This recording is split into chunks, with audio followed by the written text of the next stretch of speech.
আমি যদি রাসূলের আশিক হই, আমি যদি রাসূলকে মন থেকে ভালোবাসি, তাহলে আমার দাড়ির মধ্যে কোনোদিন পেট লাগবে না। আমি যদি রাসূলকে ভালোবাসি, কখনো আমি রাসূলের বিরুদ্ধে কখনো যাব না। রাসূলের সুন্নতকে আমি অপমান করব না। আমি রাসূলের সুন্নতকে ছাড়ব না।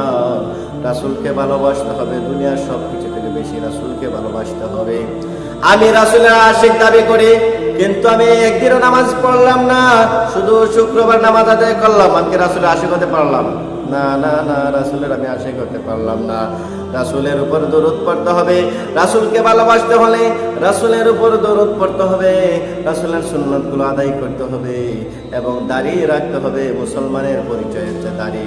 আপনার যদি দাড়ি না থাকে, তাহলে আপনি হিন্দু নাকি মুসলমান এটা বোঝা কষ্টকর হয়ে যাবে, ঠিক কিনা?